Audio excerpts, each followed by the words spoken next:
Good morning. Welcome to another devotional from Greenwood. Today we'll be looking again at 1 Thessalonians. We will be looking at the end of chapter 1, starting in verse 8 and going through verse 10. And we'll take about 7 minutes today just to kind of walk through a few things in the text of 1 Thessalonians that apply to our life today in the 21st century. So let's go ahead and look at that now. 1 Thessalonians 8 says, "For the word of the Lord has sounded forth from you, not only in Macedonia and Achaia, but also in every place your faith toward God has gone forth, so that we have no need to say anything.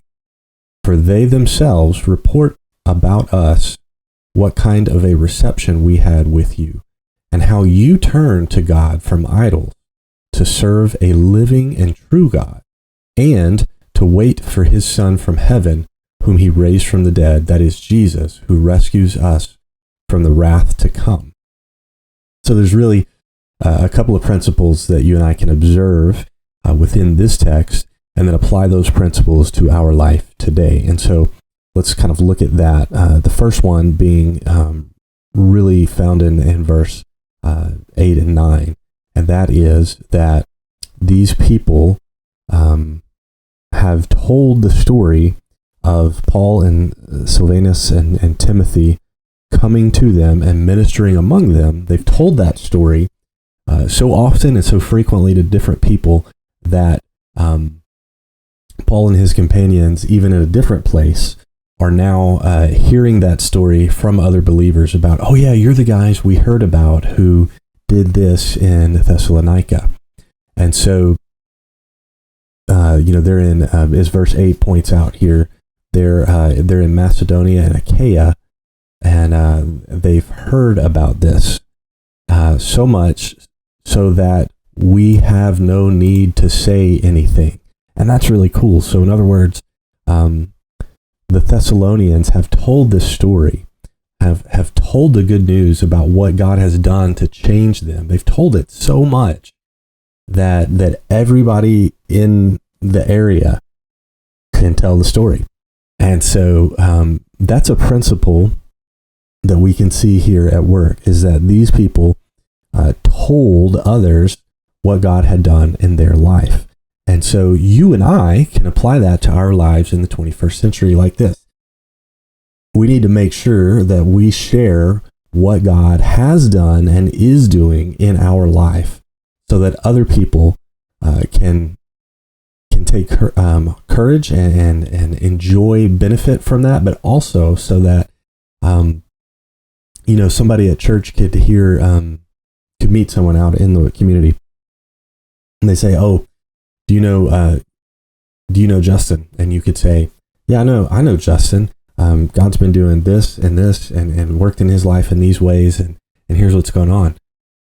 And when there's that sort of a fellowship and a testimony of what's going on, what God's doing in a body of believers, it can really make just an incredible difference in the world around us. And so that's principle number one. We need to tell people what God has done and is doing in our lives. And then finally, when we turn to verse 10 here, we read about how part of the story they've been telling is how these Thessalonians had turned to God from idols to serve a living and true God, and the other verb there is "and to wait for his Son from heaven." And so you and I need to be like these people who are looking forward to the return of Jesus. We find out a little bit more about that in the following chapters of 1 Thessalonians specifically, but this principle right here, that we have a hope in the future return of Jesus Christ, just as these Thessalonians did.